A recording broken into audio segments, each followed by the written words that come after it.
Hello. What an incredible room. Thank you, Deborah, for that introduction. My name is Cheryl Oates, and I am a principal at GT & Company.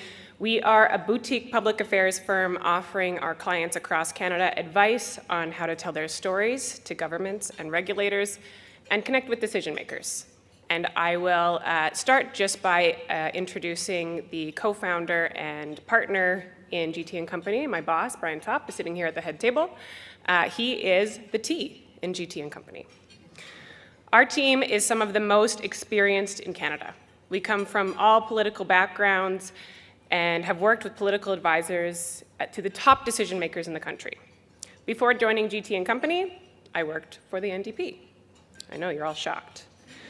I had the pleasure of working with Rachel Notley when she was the leader of the Fourth Party through the historic 2015 election, and I served as her Director of Communications for her entire first term as Premier. And this isn't the first time I've had the pleasure of introducing Rachel Notley, and since Rachel doesn't employ me anymore, I typically like to tell funny or embarrassing stories about her. So I could tell you about the swear jar my husband insisted on setting up for whenever Rachel and her husband Lou came over, and how Rachel's very extensive vocabulary will have her in arrears for a very long time. Or I could tell you about how our friendship was deepened when Rachel inadvertently insulted the outfit I was wearing at work one day. Or I could tell you about how it was really my fault that she wore her cowboy hat backwards to meet Stephen Harper during Stampede. But today, I'm not going to do that. I'm around afterwards if you guys want to talk about the cowboy hat. Because today is about something far more serious. It's about the future of this province and Rachel Notley's vision for how we remain an economic powerhouse today and into the future. As you all know, Rachel is an Alberta New Democrat.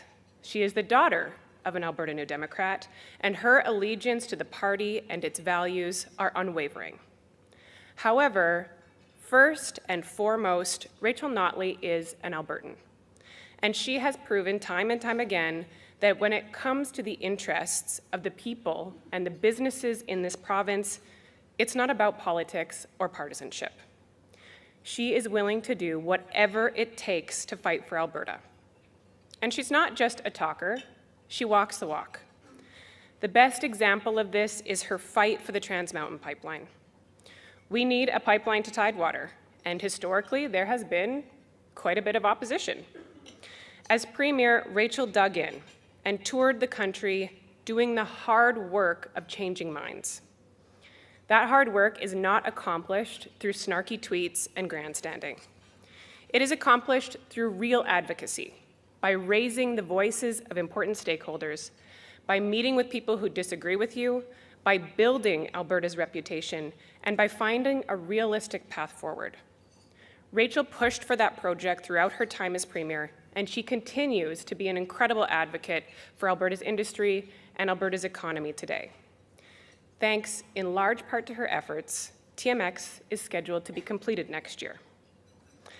And that's the kind of leader that Rachel is.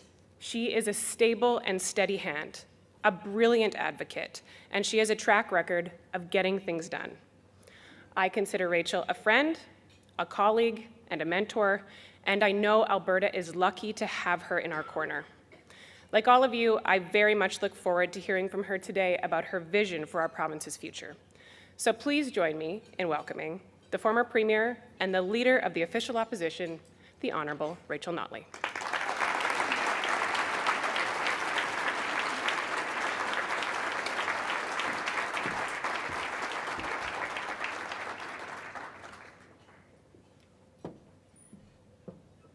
Well, thank you very, very much, everybody. Thank you, everybody, for being here. Good afternoon to all of you. What a great, great crowd. And thank you, Cheryl, for that wonderful introduction. I'd completely forgotten about whose fault it was with respect to the hat. So, you know, I'm kind of now agitated as I get up here, recalling that high point in my political career. But nonetheless, you more than made up for it, so thank you so much for that. Speaking of working with your staff, I was sitting with my current staff today, and I was going through the press clippings this morning, and one of them showed me this article in a magazine called Toronto Life, and it's made the rounds over the last little while. I don't know if anyone's seen it. It's called "I Moved to Alberta and Hated Everything About It." So my first thought, of course, was, that is so offensive. And my second thought was, no one told me Jason Kenney had a new opinion column already. But then I read a little more of it. Apparently, this person from Toronto moved to Edmonton, stayed 3 months, and then moved back to Toronto, complaining that there was no nightlife. Which, to be quite honest, as the MLA for White Avenue in Edmonton, is pretty suspect to me. Trust me, I live just a few blocks off. That nightlife is alive and well, even in -30 at 3 a.m. But later on, we actually found out that this writer was actually from Mississauga, of all places, and the place she had actually moved was 45 minutes outside the downtown. She was literally searching for nightclubs out by the airport. So that's like a Calgarian moving to Scarborough and wondering where Toronto's mountains are. So anyway, we still have some work to do in terms of our relationships with our friends from the east. And seriously, at the same time, we all know no one would ever move to Scarborough from Calgary. Anyway, in all seriousness, though, I do want to thank Deb and her entire executive for having me here today. I want to say that, she is in fact on her phone right now, but she doesn't look like a teenager there. Where she really looks like a teenager is when she's leaving me about 1 kilometer behind her when we run. It's really quite overwhelming. But periodically, for the first little bit, we get a chance to talk, and I learn a lot from her. So thank you to Deb and her entire team for helping me be here today. The Calgary Chamber is a pillar of this city, putting forward ideas that are visionary, that are forward-thinking, that are necessary for the future, not only of Calgary, but for our province. And I want to thank all of you for being so open to engaging with me and all the members of my team and sharing your priorities on a number of key challenges that are facing our province these days. The fact is our province and Albertans have been through a lot in the past few years. Economic uncertainty, a global pandemic, and now an inflationary crisis that's hitting each and every family. But in the face of all that, our province still is and has been resilient. Every day, Albertans are waking up, rolling up their sleeves, and working hard. Right now, at the same time, we know our economy is changing. And we need to make sure that Albertans and Alberta are ready. We need to be bold, we need to be forward-looking. We need collaboration, and we need leadership. Now, the start of the legislative session has been, I'll admit, a touch raucous. The Premier and I have different ideas, and that's fine, that's expected. But it's become clear that there are two very different visions for the future of this province, and the choice that Albertans make next year will be a significant one for our economy, for our communities, for how Alberta is viewed by the rest of the country and, frankly, by the world. So today I'd like to talk just a little bit about what I believe it means to stand up for Alberta and how we can all work together to ensure a resilient economy. I want to talk about the things that matter to you as the business leaders who are looking for better from your government.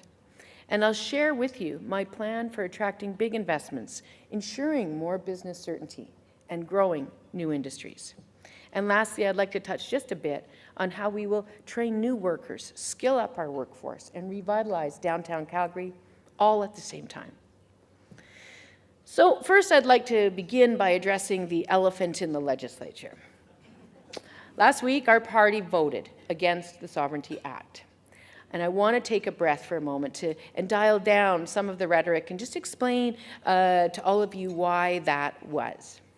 Now, my goal in public life, both in government and in opposition, is always to try to get the best results for Alberta families and for Alberta businesses.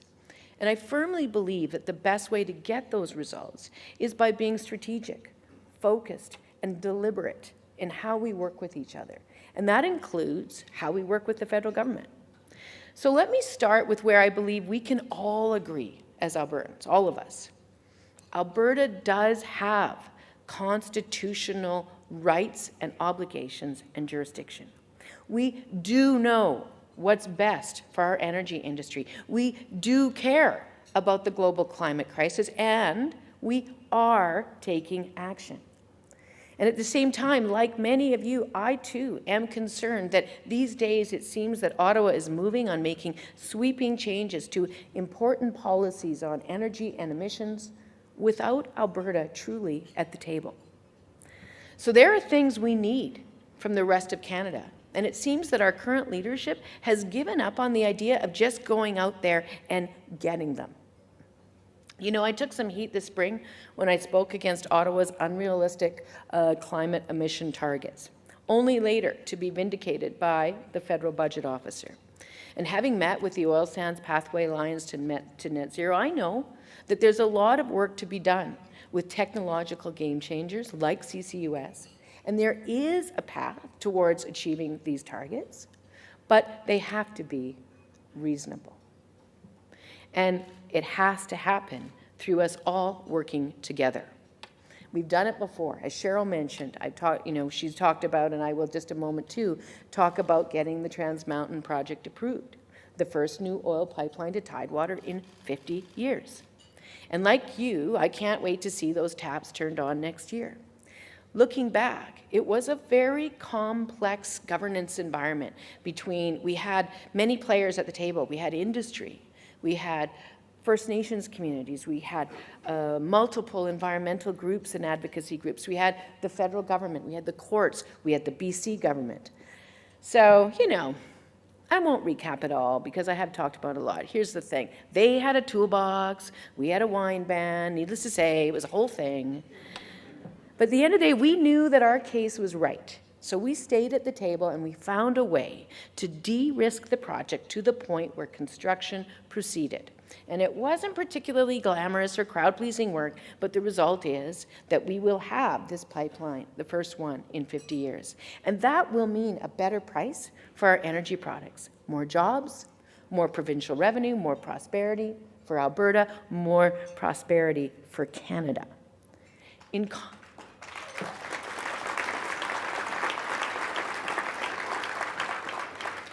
contrast, what the current government is doing is actually increasing the risk for new investment and new projects in Alberta, and increasing the risk that tens of billions of dollars in capital investment will just go somewhere else. When major employers are weighing whether to invest in Alberta, it is harmful for the Premier to falsely claim she can overrule the Constitution of Canada. It is dangerous for the Premier to argue that due process and the rule of law don't really apply in Alberta. And it is simply bizarre for the Premier to say things like, we don't have a national government in Canada. I mean, seriously, I know the curriculum needs updating in Alberta, but I'm pretty sure it still covers, basic government relations in the country, about grade 10. So I do not believe, quite honestly, that this sovereignty action ever has been about genuinely reshaping our relationship with Ottawa. Rather, I think it's always been inwardly focused. I think it's about stoking resentments and grievances right here in Alberta in hopes of retaining power. I believe it's deeply cynical. But in the process of playing those politics, it's actually creating real harm to our investment environment, our broader economy, and indeed, to our democratic society. So an Alberta NDP government will take a different path. We will stand up for Alberta, no question. But how we do that matters. I will never seek to divide Canadians against this province, but my plan is actually to unite Canadians behind us. We succeeded with TMX, and we can succeed at restoring our reputation as a cosmopolitan jurisdiction that welcomes the best minds and the hardest workers from across the world. That's where we've been, and we can be there again. We should always be a pioneer of growth and new ways of doing things. And we can do all this as part of a strong and united Canada, one that has our backs. And that is how I plan to champion our province.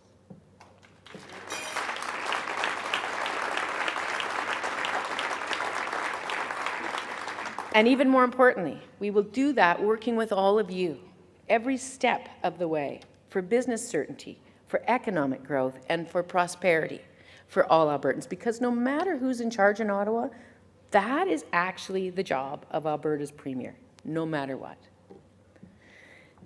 So I've learned a lot about that job, that Premier's job, in the last 7 years. And there's a lot of things I'm very proud of. But, you know, as a first-time government, I know we also made some mistakes. As leader, I've always been very determined to own those and to do my best to fix them. Part of that involves doing research. It's kind of my go-to as a bit of a policy wonk. But more than that, to work closely with business leaders and with others to continue to build a stronger economic plan for our province. And yes, to earn more trust and more support. Now, if this is your first Rachel Notley Calgary Chamber speech, you may not know about albertasfuture.ca, but that is where you will find a number of economic proposals for Alberta, proposals that we have rolled out over the last 18 months. Pragmatic, thoughtful, and well-researched ideas for diversifying our economy, everything from agriculture to childcare to rural internet. Ideas for supporting an energy sector that produces the reliable, sustainable, and affordable non-renewable resources the world needs while continuing to tackle climate change through industry-led research and clean tech development. Our door has been open, and I want to thank many of the leaders here who have engaged with us in that work over the last while. And so I also want to share a new piece of it with you today. Yesterday, we announced our competitiveness, jobs, and investment strategy for Alberta. Rolls right off the tongue. I'm sure you'll remember the name of it for minutes. But what's in it is important. Our goals are to create good mortgage-paying jobs in the private sector by giving companies the tools they need to attract investment and to hire new talent. And so here are a few of the key proposals within what we outlined yesterday. First, we'll act on one of the main strategic challenges that so many of you have raised with me and members of my team when it comes to capital attraction and regulatory uncertainty.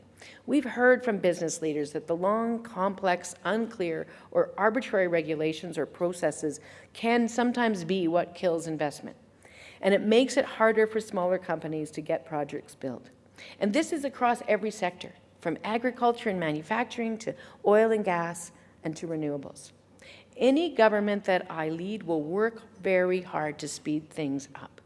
Now, during our time in government, we worked with industry and the AER to develop the integrated decision approach that allowed companies to submit a single integrated application for projects. At the time, the move was estimated to save industry about $600 million per year without compromising regulatory standards. Now, if elected, we'd like to go a step further. We want to add dedicated staff to key ministries, including energy, agriculture, and environment, to name a few, as navigators in a new system we're calling the Performance Fast Pass. And if any of you have ever sort of flown internationally, I imagine many of you are familiar with the Nexus program, which lets you avoid a lot of the headaches at customs, you know, in case you're stuck behind that one guy trying to import 7 wheels of illegal cheese or something like that. You know, with Nexus, you're pre-screened, so you can skip the line. And I want to bring that system to the AER and into other critical areas of government. If you have a strong record of compliance, if you have no tax arrears, if you are in compliance with remediation, your projects move up. We will reshape the regime so that Alberta companies with strong records get projects through faster and get started sooner. That's the Performance Fast Pass. Now, our second proposal that we outlined yesterday relates to one of our primary goals, which is to keep capital investment in Alberta and then to grow it by staying competitive. Now, make no mistakes, my views on the current corporate tax rate and the overall impact it has had on economic growth haven't changed. However, You can count on us to maintain the most competitive tax regime in the country. And at the same time, I believe we need to embrace additional tax benefits that are more targeted to ensuring those strategic areas of growth that we all care about. To that end, we will have a suite of credits devoted to diversifying our economy. Now, we've proposed a number of tax credits already through albertasfuture.ca that would do things like incentivize angel investment into new startups, grow our video games and digital media companies, expand our agri-foods industry, and keep filming the biggest movies and TV shows right here. And as an aside, as a major fan of Game of Thrones, I really want to keep HBO here. Winter is always coming in Alberta. But most importantly, we will bring forward something new, and that's what we talked about yesterday, the Alberta's Future Tax Credit. Now, this would be a 10-year refundable investment tax credit of between 20 and 30%, designed to directly compete with the U.S. and some of the measures that have been passed by the Biden administration in their Inflation Reduction Act. The Alberta Future Tax Credit will have modifiers or boosters for investments that create high-skilled job opportunities, and it will expand the capabilities of our economy, including our technology capacity, skills, and know-how. And it will reward investments in emerging sectors like materials, like critical minerals processing, like clean technologies, alternative fuels, and advanced manufacturing opportunities. For example, if you want to invest in the manufacturing of bitumen beyond combustion, Alberta will be the destination of choice. And just to be clear, we have a paper about that as well at albertasfuture.ca. Third, we want to keep and expand the Alberta Indigenous Opportunities Corporation. And as I've said in the past, we value programs and approaches that work and are proven, even if they've been introduced by other governments than ours. And the AIOC was a good idea by the former Premier and one we supported in opposition. But we've also heard from some First Nation leaders who want similar opportunities outside of the energy sector, in different sectors, and in some cases at smaller scale than the mega projects where they've been invited to participate. And so our plan is to engage these treaty leaders in some upfront substantive consultations with a view towards expanding the AIOC's scope and lowering the investment thresholds to get more Indigenous communities benefiting from this program. We've heard loud and clear from communities and from industry leaders that Indigenous participation, equity, and ownership is absolutely critical to advancing projects and innovating across the economy. So that's why we want to move forward with that. Fourth thing we want to do is we want to supercharge the petrochemical incentive program. Now, you might know this program was based on the previous PDP that our government brought in. It was subsequently modified. It's still working, but we also know that it could work better. So what we want to do is expand the eligible feedstocks of the program to include, for example, recycled plastics. And we want to expand the program to include end products. And we want to bring back partial upgrading into the program after it was previously removed. By supercharging APIP, a 30% expansion, we expect to attract an incremental $10 billion of new investment and create 27,000 extra mortgage-paying jobs. A real boost for our energy sector, I hope.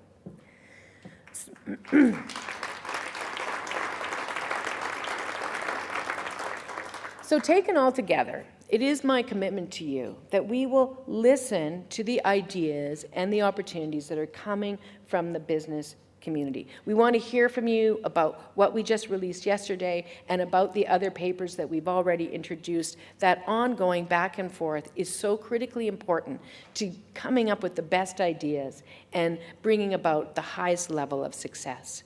And my other commitment to you is this, that should we be so privileged to get elected, you will be presented with a stable, a competent, a predictable partner in government, one that you deserve. So, even as I speak about attracting new investment and creating new jobs for the future, I also understand that we have to make sure that we have the skilled workforce that we need to get us there, because we know that is a problem that many, many businesses are facing. Excuse me. Beyond tax credits and investment programs, growing GDP is actually about people. And I've said this before, but I will say it again, our greatest resource is not the resources under the ground. Our greatest resource is and will always be the Albertans who are walking around on top of it. And right now, we aren't fostering this resource, and that's why we are beginning to experience a very, very serious skills shortage. Companies looking in our direction with money in their pockets are wondering if they'll be able to find enough Albertans who will have the skills for the job. And here's a statistic. Over the next decade, there will be 100,000 more Albertans entering post-secondary age, 18 to 24, the largest group ever. And they will need an education here, or they will leave. So the fact is that we must repair the damage done to our post-secondary schools over the last 3.5 years, and we have to restore our capacity to offer these young Albertans a world-class education that they can afford to access. And we also have to build new capacity. And that is why, in addition to the other things we've talked about in terms of improving our post-secondary sector, that our party will undertake a transformational capital project, one that I'm so excited about. We'll establish a new post-secondary campus in downtown Calgary. Research indicates that downtown campuses generally spur more startups, more products, and more licensing deals when compared with campuses that are located outside of the core. And I know Calgary Economic Development and the Calgary Chamber have both advocated for this idea. So we're very excited about the potential success that could be generated with a new downtown campus. So much so that earlier this week, our Joe Cece and David Egan sent letters to each of our post-secondary institutions, letting them know that they should start prepping RFPs for us to look at next year. Now, that may be a touch audacious, given that we are in opposition, but hey, you know, dress for the job you want, right? Because quite honestly, if given the opportunity, i.e. if we are elected, we will have a decision on this issue no later than 1 year from today, and that you can count on. This place will be a center of excellence, and yet another reason for people from all over the world, of course, to choose Alberta, but in particular, to choose Calgary. And when they get here, here's what I want to see. I want them to have good jobs. I want them, as well, to have a healthcare system that's accessible, where they can see a family doctor, where the ambulance comes on time, and where they can get the surgery they need when they need it, and where they don't have to pay an extra cent for any of the things I just described. I want their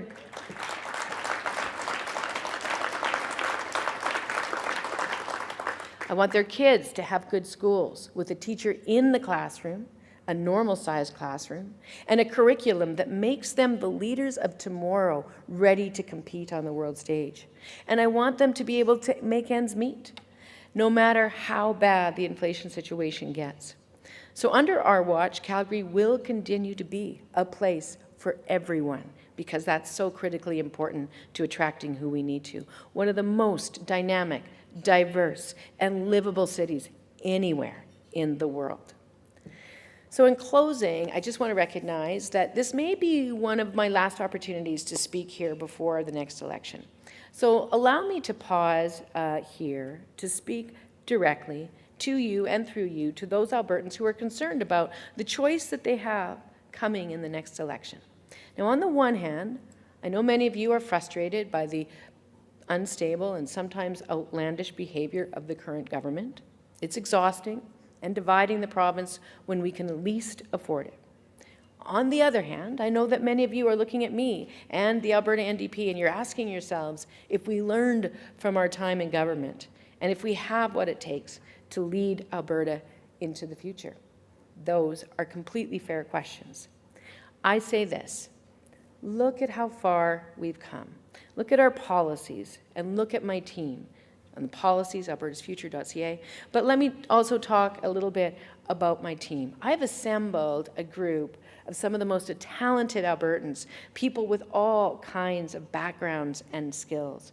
Not just the experienced members of my 2015 team, most of whom are still with us, but also new candidates who I'm very excited to have join us in anticipation of the next campaign. Teachers, paramedics, doctors, and social workers. You would expect that, and that is good because they are amazing. But also ranchers, economists, business owners, renewable energy experts, and yes, just to make my heart a little bit warm, a few more lawyers.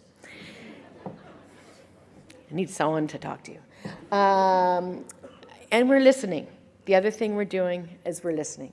Recently, I invited former ATB Chief Economist Todd Hirsch to give us advice on the fiscal picture, because we know our plan has to balance the needs of today and tomorrow.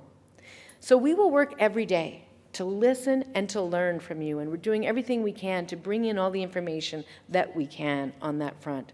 Because the plan to grow our economy that I've laid out today is part of a larger commitment, one that I make to you and to all Albertans, that I will lead a stable, no surprises government that is focused on the fundamentals. We will steward an economy with a resilient private sector where together we can create jobs and wealth for long-term prosperity. An energy sector that continues to lead the world. Strong public health care where and when you need it. World-class education from preschool right through to post-secondary. A better Alberta that is more united, more prosperous, and more confident. The Alberta that we all know and love, the Alberta we aspire to be. That's my commitment to you. And with that, I would like very much to thank the Chamber for having me here today. And remember, if you can't find the mountains in Calgary, you've probably taken a wrong turn and are in Scarborough. And it's still okay. You can make better decisions. Thank you so much. Thank you all very much for coming out here today. Thank you.